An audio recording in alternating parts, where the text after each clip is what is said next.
وقل رب زدني علما. وقال النبي صلى الله عليه وسلم اللهم إني أسألك علما نافعا ورزقا طيبا وعملا متقبلا. محترم و مکرم جماعت کے بزرگان، نوجوان دوستوں، پردہ نشین خواتین، اللہ رب العالمین کا بے پایا احسان و کرم ہے جس کی توفیق سے ہم اور آپ اس دنیا کے اندر اسلام پر ثابت قدمی اور منہج سلف کے مطابق نبی صلی اللہ علیہ وسلم کی سنت کے مطابق جیسا دین ہم سے اللہ نے مطلوب کیا ہے ویسے ہی اس دین پر چلتے ہوئے ہم زندگی گزار رہے ہیں. اللہ تعالیٰ کا جتنا شکر ادا کرے اتنا کم ہے. محترم سامعین، آج کے اس خطبہ جمعہ میں آپ کے سامنے جس عنوان پر مقررہ وقت کے اندر کچھ باتیں پیش کرنے کی کوشش کروں گا وہ قرآن مجید کی آیت آپ کے سامنے تلاوت فرمائی اور ایک حدیث آپ کے سامنے پڑھی جو اللہ کے نبی صلی اللہ علیہ وسلم کی دعا تھی. اسی کے تناظر میں انشاءاللہ ہم بات کریں گے اور ان دونوں کے تناظر میں جب ہم بات کریں گے تو ٹاپک کیا بنے گا؟ ٹاپک یہ بنے گا علم کا حاصل کرنا انسانی زندگی میں کتنا ضروری ہے. ہم اور آپ دنیا حاصل کرنے کے لیے، دنیا کی چاہت کو پانے کے لیے ہمارا من جو کرتا ہے اس چیز کو حاصل کرنے کے لیے ہم اتنی محنت کرتے ہیں، اتنی محنت کرتے ہیں کہ ہمارا جسم جواب دے دیتا ہے اس سے زیادہ ہم محنت نہیں کر پائیں گے، اس سے زیادہ ہم کام نہیں کر پائیں گے. اس کے باوجود انسان اس کو حاصل کرنے کے لیے حتی المقدور کوشش کرتا ہے. ہونا چاہیے. انسان دنیا میں آیا ہے، اس کی ضرورتیں ہیں پوری کرنا، اس کے لیے محنت کرنا یہ لازمی چیز ہے. لیکن سب سے اہم چیز جو ہماری زندگی کی ضرورتوں میں سے ہے، جس کے بغیر ہماری زندگی ادھوری ہے، اگر یہ کہا جائے تو مبالغہ نہ ہوگا کہ جس طرح ہمیں زندہ رہنے کے لیے سانس لینے کی ضرورت پڑتی ہے، بغیر سانس لیے ہم جی نہیں سکتے، ویسے ہی زندگی گزارنے کے لیے علم کا ہونا اتنا ہی ضروری ہے جتنا زندگی گزارنے کے لیے سانس لینا ضروری ہے. اگر انسانی زندگی میں علم نہیں ہے تو گویا آپ سمجھ لیجئے ہمارے میں اور جانور میں کوئی فرق نہیں رہتا. یہ میں نہیں کہتا، اللہ نے قرآن میں کہا کل انعام بل ہم اضل. کیوں کہا؟ ہمارے اور ان میں فرق کیا ہے؟ وہ علم سے نادار ہے، ان کے پاس علم نام کی کوئی چیز نہیں ہے. جب علم نہیں ہے تو ان کی ساری حرکتیں جانور والی ہوتی ہیں. ان کا اٹھنا، ان کا بیٹھنا، ان کا بات چیت کرنا، گفتگو کرنا، کھانا پینا، ہر چیز ایسے نظر آتی ہے جیسے جانور بات کرتے ہو. تو علم کا ہونا انسانی زندگی میں کتنا ضروری آپ سوچئے. علم انسان کو زمین سے اٹھا کر کے بلندی پر لے جاتا ہے. علم جو ہے انسان کے فکر کو اعلیٰ بناتا ہے، اور علم کے ذریعے سے ہی معاشرے کو اچھا بنایا جا سکتا ہے. ہر انسان کی ایک شکایت ہے یا نہیں ہے؟ آپ اپنے دل پر ہاتھ رکھ کے 10 بار سوچنا، ہم میں سے کوئی انسان ایسا ہے جو یہ نہ کہتا ہو کہ معاشرہ بگڑ چکا ہے. ہر انسان کہتا ہے معاشرہ بگڑ چکا ہے. ہر انسان کی شکایت ہے، چاہے میں ہوں یا آپ ہو، جوان ہو، بوڑھا ہو، عورت ہو، مرد ہو، ہر انسان کہتا ہے معاشرہ بگڑ چکا ہے. معاشرہ بگڑا ہے تو کیوں بگڑا ہے؟ معاشرے کی بگڑنے کی وجہ جہالت ہے. معاشرے کے سدھار کا علاج کیا ہے؟ علم. علم آئے گا معاشرہ سدھر جائے گا. مثال دیتا ہوں، اللہ کے نبی صلی اللہ علیہ وسلم کے اس دنیا میں نبی بننے سے پہلے انسانوں کی حالت کیا تھی؟ انسان کا خونی دشمن تھا. لڑائی ہو گئی، معاف نہیں کریں گے، پوری زندگی ایسے بتا دیں گے، اور موقع ملے تو خون و خرابہ تک انسان پہنچ جایا کرتا تھا.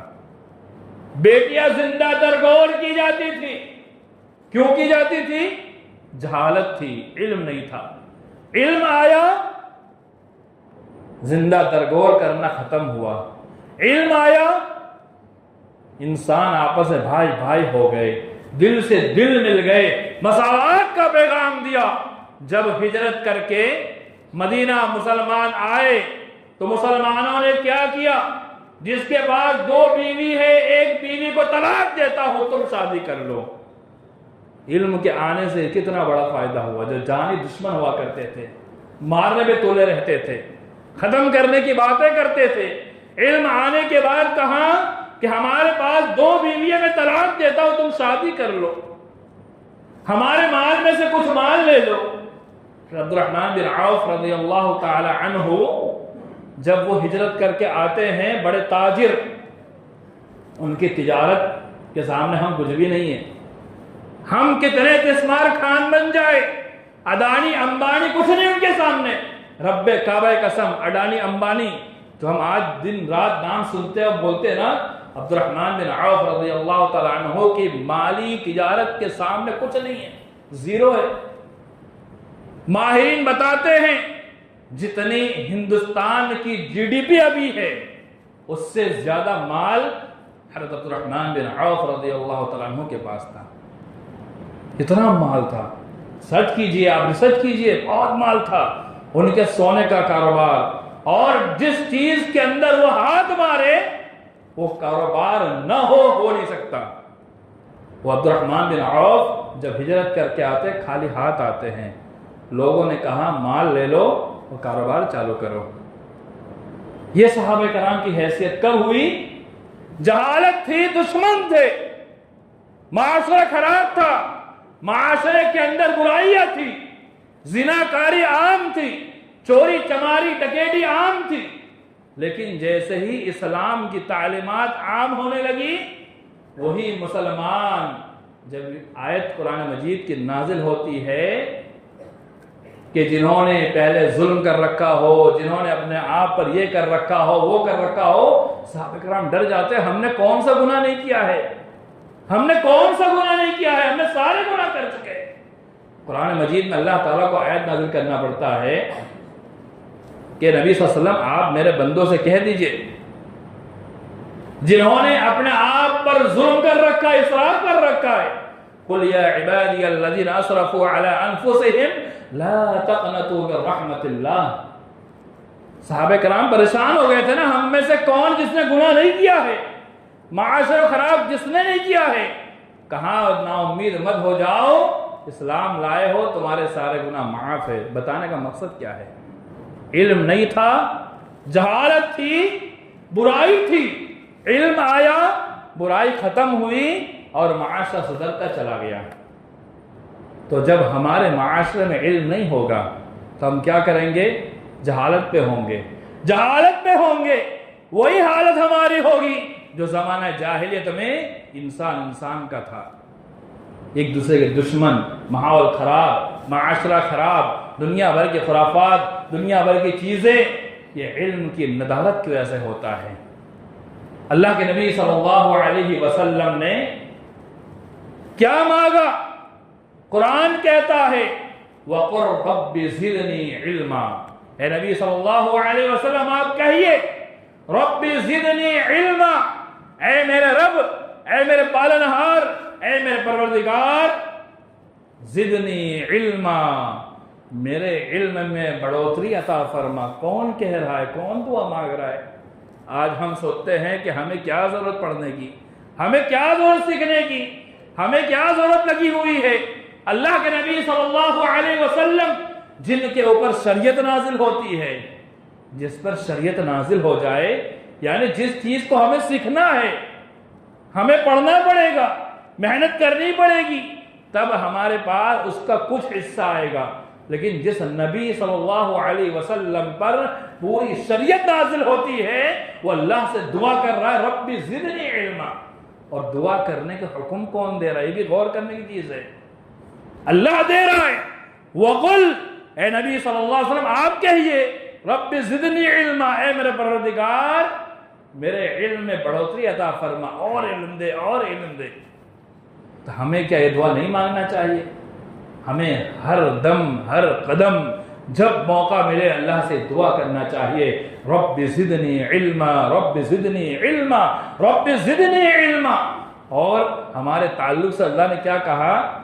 علم الانسان ما لم یعلم۔ پہلے اللہ نے کیا کہا؟ انسان جاہل ہے، کچھ نہیں جانتا، اگرچہ اپنے آپ کو سب سے زیادہ پڑھا لکھا مانتا ہو، اللہ کہتا ہے کہ تمہاری کوشش اور تمہارے کسی وجہ سے یا تمہارے ذاتی محنت کی وجہ سے کچھ نہیں ملتا ہے۔ اللہ کہتا ہے علم الانسان ما لم یعلم، اللہ تعالیٰ نے انسان کو سکھلایا۔ کون سکھلاتا ہے؟ اللہ سکھلاتا ہے، انسان بذات خود کچھ نہیں کرتا۔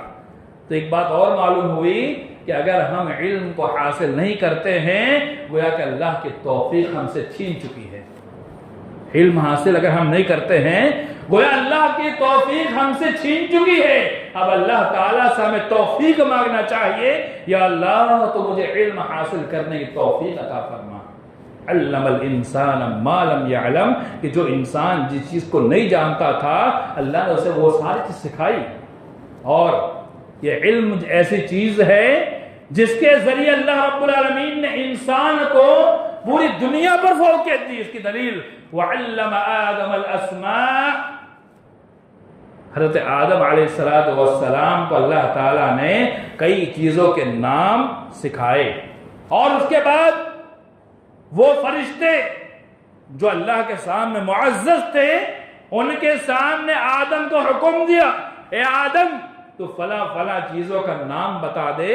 جب حضرت آدم علیہ السلام نے پورا واقعہ قرآن مجید میں موجود ہے، جب اس کا نام گنایا، اللہ تعالیٰ نے انسان کو فرشتوں کے اوپر مقام دے دیا۔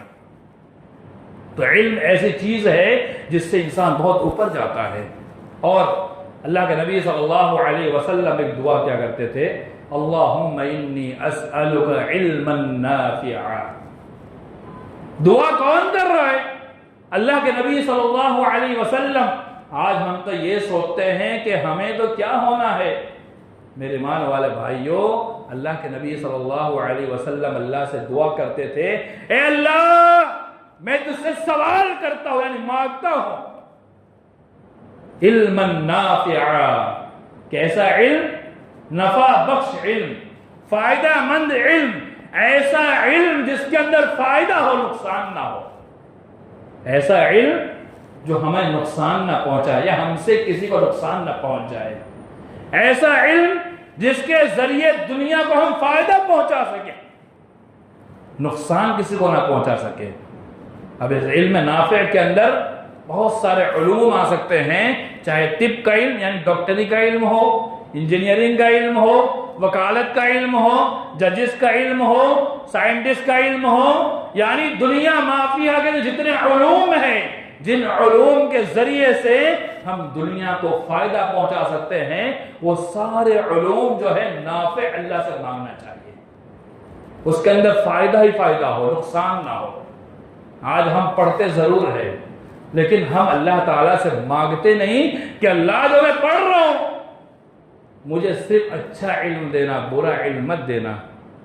آج دیکھیے ہمارے معاشرے کے اندر پڑھے لکھے لوگ بھی گمراہی پر جاتے ہیں، اکثر دیکھا جاتا ہے کہ پڑھے لکھے لوگ بھی گمراہی پر چلے جاتے ہیں۔ اس کی وجہ کیا ہے؟ علماء کرام لکھتے ہیں کہ وہ اللہ تعالیٰ سے علم نافع نہیں مانگتے، جو من میں سیکھ لیا، جو من میں پڑھ لیا، جو من میں لے لیا، ادھر سے ادھر سب لے لیا، ایسا نہیں ہے، بلکہ علم نافع حاصل کرنا چاہیے۔ چاہے آپ دنیا کا علم حاصل کرو، چاہے دین کا علم حاصل کرو، کتاب و سنت کو پڑھو، تب بھی نافع علم ہونا چاہیے۔ اور مقصد کیا ہونا چاہیے؟ مقصد سب سے پہلی چیز، علم کے حصول کے وقت مقصد انسان اپنے ذاتی عمل کے لیے پڑھے، دوسرا مقصد اس علم کے ذریعے سے ہم لوگوں کو فائدہ پہنچائے۔ یہ دو مقصد ہونا چاہیے۔ کیوں؟ اللہ نے قرآن مجید میں کیا کہا؟ کنتم خیر امت اخرجت للناس تأمرون بالمعروف وتنہون عن المنکر۔ امت محمدیہ کو اللہ تعالیٰ نے صرف اپنے ذاتی مفاد کے لیے پیدا نہیں کیا، کہا میں نے امت محمدیہ کو چنا ہی اس لیے ہے اور خیر امت اس لیے کہا ہے۔ اخرجت للناس، ان کو نکالا گیا لوگوں کے لیے، اور خیر امت کیا ہے؟ کیونکہ وہ لوگوں کو بھلائی کا حکم دیتے ہیں، برائی سے روکتے ہیں، یعنی پہلے خود علم حاصل کرتے ہیں اور علم حاصل کرنے کے بعد اس علم کے ذریعے سے دنیا کو فائدہ پہنچاتے ہیں۔ تو میرے ماننے والے بھائیوں، چاہے آپ کوئی بھی علم حاصل کریں، کوئی بھی علم حاصل کریں، مقصد یہ دو ہونا چاہیے، پہلے تو اپنی ذات کو فائدہ ہو اور اپنی ذات پر اس کو پریکٹیکلی طور پر عمل میں لائے، اس کے بعد اس علم کے ذریعے سے دنیا کو فائدہ پہنچنا چاہیے۔ ہاں، اب سوال یہ پیدا ہوتا ہے کہ ہم دنیا کو سے فائدہ پہنچائے تو پیسے کہاں سے آئیں گے؟ ہم اپنی ضرورت کے بقدر ہماری ضرورت ہے ہم اس علم کے ذریعے سے کما سکتے ہیں۔ شریعت نے منع نہیں کیا ہے، اسلام نے کبھی نہیں روکا کمانے سے۔ آپ کے ہنر کے ذریعے سے آپ کسی کو لٹنے کا ذریعہ نہ بنے، بلکہ اس سے آپ فائدہ پہنچائے۔ ایسا نہیں کہ ابھی 8 لاکھ میں، ابھی کل کی نیوز کے اندر آیا نا کہ 8 لاکھ کے اندر کڈنی خریدی 80 لاکھ میں، 6 لاکھ میں خریدی 80 لاکھ میں بیچی۔ یہ فائدہ پہنچانا نہیں ہے، یہ نقصان پہنچانا ہے، اپنے علم کا غلط استعمال کرنا ہے۔ اس لیے اللہ کے نبی صلی اللہ علیہ وسلم نے علم نافع طلب کیا، علم نافع طلب کیا جائے۔